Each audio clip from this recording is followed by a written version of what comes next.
Hi hello, ഇന്ന് നമുക്ക് ക്യൂട്ടായിട്ടൊരു book mark റെഡിയാക്കി എടുത്താലോ. ഇതുണ്ടാക്കാനല്ലേ പെയിൻ്റൊന്നും ഇല്ലെങ്കിലും വിഷമിക്കണ്ട കേട്ടോ. കുറച്ച് കോഫി പൗഡറിൽ വെള്ളം മിക്സ് ചെയ്തെടുത്താൽ മതി.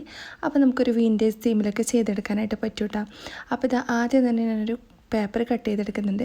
നിങ്ങൾക്ക് വേണമെങ്കിൽ കട്ടിയുള്ള കുറച്ച് ചാർട്ട് പേപ്പറോ അതല്ലെങ്കിൽ ഡ്രോയിങ് പേപ്പറോ എന്ത് വേണമെങ്കിലും എടുക്കാം കേട്ടോ. ഇതുപോലെ രണ്ട് സൈഡിലും ഒന്ന് ബ്രഷ് ചെയ്ത് കൊടുക്കുന്നുണ്ട് കേട്ടോ. ഇനി നിങ്ങളുടെ കയ്യിൽ പെയിൻറ്റ് ഉണ്ടെങ്കിൽ ഇഷ്ടമുള്ള ഏതെങ്കിലും കളറൊക്കെ ചെയ്തെടുക്കാം കേട്ടോ. നല്ല ഗ്രീനൊക്കെ കൊടുക്കുകയാണെങ്കിൽ നല്ല ഭംഗിയുണ്ടാവും. എന്നിട്ട് കുറച്ച് ഡോട്ട്സും കൂടി ഇട്ട് കൊടുക്കുന്നുണ്ട്. എന്നിട്ട് രണ്ട് ഭാഗത്തായിട്ടും കുറച്ച് ലീവ്സൊക്കെ ഒന്ന് വരച്ച് കൊടുക്കുന്നുണ്ട് കേട്ടോ. ഇത് ചെയ്തെടുക്കാനല്ലേ ഭയങ്കര സിമ്പിളാണ് കേട്ടോ. ഒരു മിനിറ്റൊക്കെ മതി നമുക്കിത് റെഡിയാക്കി എടുക്കാനായിട്ട്. അപ്പോൾ നമ്മുടെ ബുക്ക് മാർക്ക് ഇവിടെ റെഡി ആയിട്ടുണ്ട്. ഇനി ഇഷ്ടമുള്ള ബുക്കിൽ നമ്മൾ വായിച്ച് തീർന്ന പേജിലൊന്ന് വെച്ച് കൊടുക്കാം. അപ്പോൾ ഇത്രയേ ഉള്ളൂ. എല്ലാവരും ഇതൊന്ന് ട്രൈ ചെയ്ത് നോക്കുക. ഇത് ഇഷ്ടമാണെങ്കിൽ ഫീഡ്ബാക്ക് അറിയിക്കാനായിട്ട് മറക്കരുത്. അപ്പോൾ നമ്മുടെ വീഡിയോ ഇഷ്ടമാണെങ്കിൽ ചാനലൊന്ന് സബ്സ്ക്രൈബ് ചെയ്യുക. അപ്പോൾ ശരിടാ, ഓക്കെ, ബൈ.